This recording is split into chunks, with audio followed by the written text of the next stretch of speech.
Okay, so you have the JotForm account, you built the form. All you're simply doing is taking that URL and sharing it with your staff. Okay, that's the basis of it. They now have access to the URL.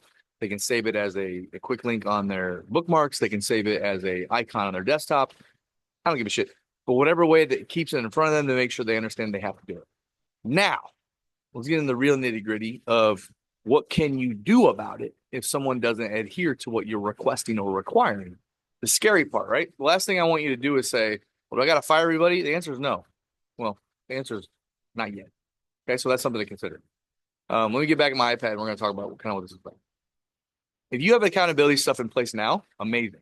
You can just slowly apply this into what you currently have going on. Like I said in an earlier video, let me get my thing. The basis of accountability is what? Consequences. Something has to happen if something does not happen. I have sales processes that we go through inside the standard, and it's mapped out for you. You can copy and paste it, but I'm gonna kind of give you a gist of what that looks like. And it could be monthly, weekly, daily, quarterly, annually. It doesn't matter. If I go back 6 years ago when I sold my agencies, I was a no nonsense, three strikes and you're out type of thing. Okay. So like when I had my agency, it was three strikes and you are deuced. Okay. What's the first strike? If they don't achieve the targets or metrics required inside the agency in their role, that was a strike. Here's what I'll tell you. I only gave out one strike ever to someone. Once they realize you're serious and there's actual repercussions behind what you're saying, behavior will start to change. Once they realize someone's watching over their data and their calls and listening to their calls and coaching them on the calls, behavior starts to change. You're at fault for the shit show that happens inside your agency every day. You're also responsible for the victories and the win. But you can't just choose one. You got them both. Okay. So what does it look like? My favorite approach, if you will, is a quarterly reset. Okay. When we talk about quarterly, we're talking about every 3 months. Okay. Quarterly reset accountability.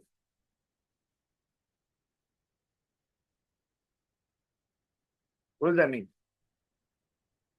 Something doesn't happen, then something happens. You're going to have multiple levels, and no matter what, this is customizable to what you have inside of your agency. That's what I want to make sure you always remember. When we're talking about this, if you're applying it to just metrics, that's fine. As you really get into management and really start to realize all of the details matter inside of processes, anything can be mixed into this accountability ladder, if you will. Okay, what's a ladder? The ladder looks like this. There's different rungs to the ladder. Okay, you kind of flip it from a reverse ladder perspective. You start at the bottom, but as you get higher, shit starts to get real. Okay, so you can imagine you're climbing down a ladder if you want, but nonetheless, we have level one, and then we'll go all the way to level, I don't know, let's say level 7. So what does that look like between level 1 and level 7? Level 1, violation, if you will, misdemeanor, I don't know, whatever you want to say, is maybe just a talk to. So we're going to say, okay, we're going to say, Stacy, we're going back to our Stacy lady.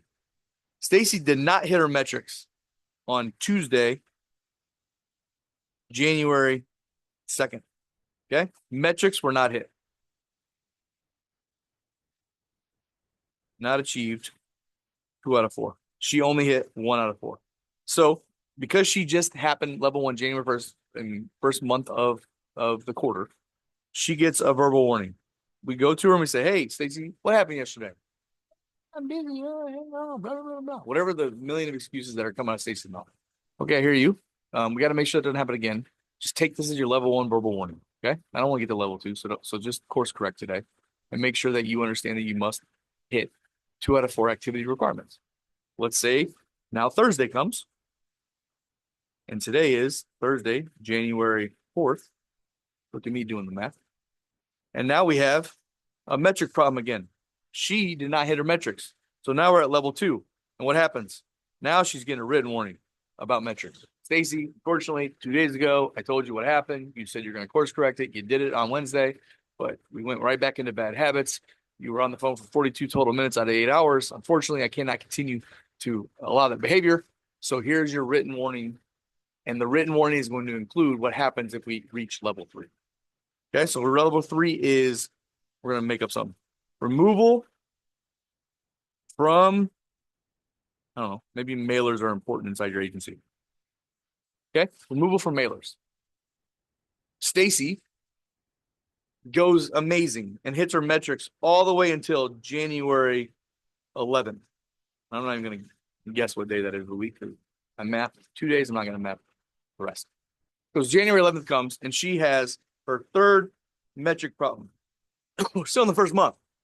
Okay. So I come to Stacy on January 12th and say, what happened? Oh, blah, blah, blah, blah, blah. Okay. So in our process, you now are not going to have access to mailers today. Okay. No inbound calls. We're going to turn off that queue on the phone system, or maybe you don't have that ability. I want you to look at Stacy and go, do not pick up a mailer today. Okay. You must achieve your metrics to get back inside of the mailer queue. You understand me? Yes or no? What do you hear me say?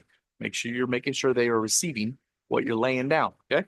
So let me remove this thing because we're gonna run into a space problem in a second. So inside of level 3, let's say that she has 3 days to course correct, or she moves to 4. Level 4. Okay.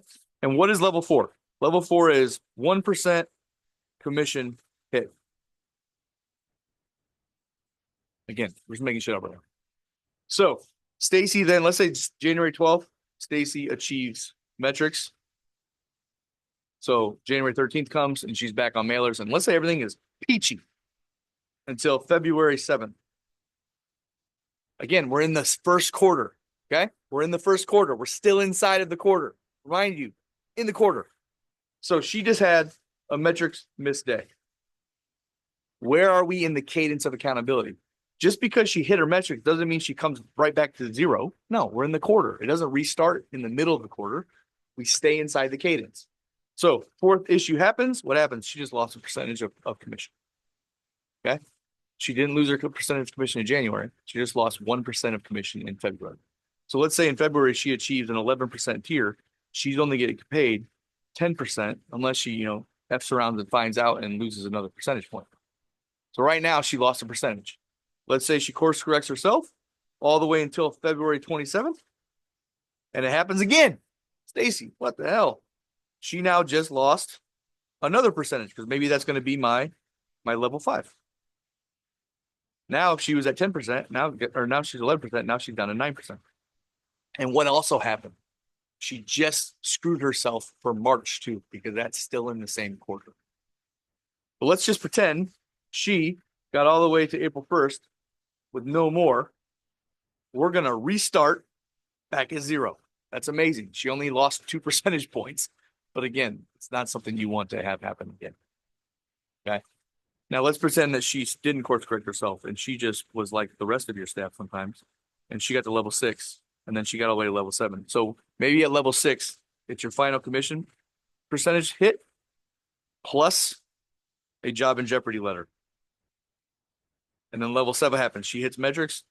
That's the way to go. Like if you're keeping people around who cannot follow instructions 7 times, you only have yourself to blame. This is an example of accountability. It's not the accountability. Okay. Like I've told you in many other videos, your culture is your culture. You have to figure out what fits you. You also have to figure out who's watching this shit every day. It is a daily process. If you're like, they got it. They got it good. I'm going to take 2 weeks off. Fine. Watch what happens. I don't care how good you think your team is. It's a human nature to fall off when we're not being held accountable. You as an agency owner or manager, it's hard being at the top. No one holds you accountable. That's why standard exists. You need people who understand your stress and can come and kick you in the ass when you need it, when you're not doing the things you said you were going to do. I pay astronomical amounts of money to my mentors to hold me accountable because there's no one above me inside this company. That's how it works. Your body visually and how you feel is your accountability to your fitness and your fuel. Your wife or husband is your accountability partner to making sure you're doing your job as a spouse. God is making sure that that connection is there, or you're going to feel disconnected. In business, your accountability when you're at the top is your revenue. Your revenue is affected by the people that you hire in your team and how you hold them accountable inside that game. So your homework as you watch this video and you're getting ready to go to the final video to review is to figure out what that looks like. You cannot do this process without having something behind it. Otherwise, you're just going to waste your time. Do not unveil job forms. Do not unveil any accountability in your agency without a mapped out black and white process, because it's unfair to the staff and the team to not be clear on what you expect. Details matter in this game. Okay. The smallest of the details matter. If you choose not to hold people accountable to details, you only have yourself to blame.